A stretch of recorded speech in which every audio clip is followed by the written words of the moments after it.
హరీష్ రావు గారు అంటాడు గోదావరి పరివాహక ప్రాంతంలో వేలాది ఎకరాలు రైతులు పంటలు ఎండిపోతున్నాయని అంటాడు. దానికి కారకులు ఎవరండి? దానికి కారకులు ఎవరు? కాళేశ్వరం కట్టి మా అద్భుతంగా అని కట్టామని చెప్పి 7 ఇంతలే కాదు కాళేశ్వరం 8వ ఇంతని చెప్పిన మీరు కట్టిన 2వ సంవత్సరమే కూలిపోతే దాని మీద సుమారు 1,10,000 కోట్లు మీరు ఖర్చు పెట్టామని చెప్పి బొక్కితే ఆ అప్పునంతా ఈనాడు సామాన్య ప్రజలు తెలంగాణ బిడ్డలు కడుతున్నారు. గోదావరి పరివాహక ప్రాంతాల్లో పంటలు ఎండిపోవడానికి కారకులు మీరు కాదా?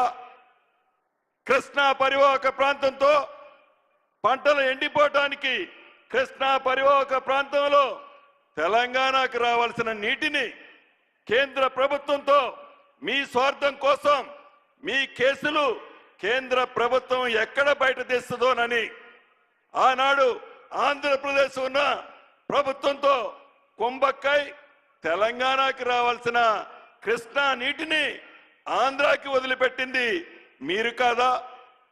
అటు గోదావరి కానీ అటు కృష్ణా కానీ ఈనాడు తెలంగాణ రైతుల పంటలు ఎండుతున్నాయంటే దానికి కారకులు ఇందిరమ్మ ప్రభుత్వం కాదు, దానికి కారకులు మీరు ముమ్మాటికి.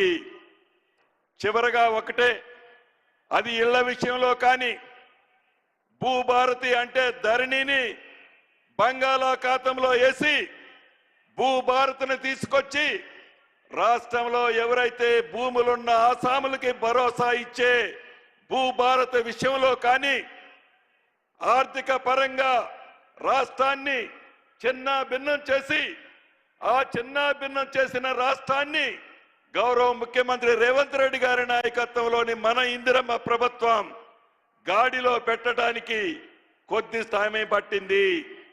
ఇచ్చిన ప్రతి మాటని ఒక రోజు వెనక ముందు కావచ్చు, ఒక నెల లేట్ కావచ్చు, కానీ ఇచ్చిన ప్రతి మాటని మాట తప్పకుండా ఇందిరమ్మ ప్రభుత్వంలో గౌరవ ముఖ్యమంత్రి రేవంత్ రెడ్డి గారి నాయకత్వంలోని మన ప్రభుత్వం బరాబర్ చెప్పిన ప్రతి కార్యక్రమాన్ని పేదోడికి అందిస్తుందని కూడా మరొక్కసారి ఈ వేదిక ద్వారా మీకు తెలియజేస్తూ 15 నెలల క్రితం ఏ ప్రేమ అభిమానంతో ఇందిరమ్మ ప్రభుత్వాన్ని మీరు తీసుకొచ్చారో రాబోయే 4 సంవత్సరాల తర్వాత కూడా అదే ప్రేమ అభిమానంతో గౌరవ ముఖ్యమంత్రి రేవంత్ రెడ్డి గారి నాయకత్వంలోని మన ఇందిరమ్మ ప్రభుత్వం చేస్తుంది.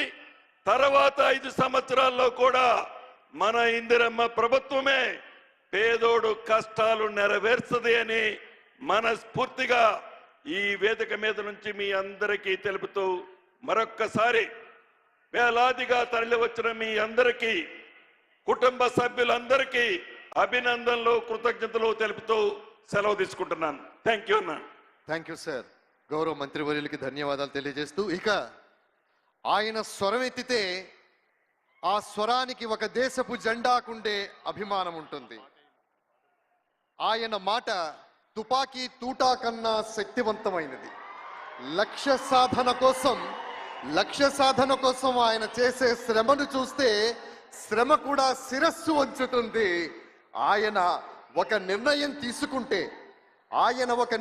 తీసుకుంటే సూర్యుడు పడమటన ఉదయిస్తాడేమో కానీ ఆ నిర్ణయంలో మార్పు ఉండదు.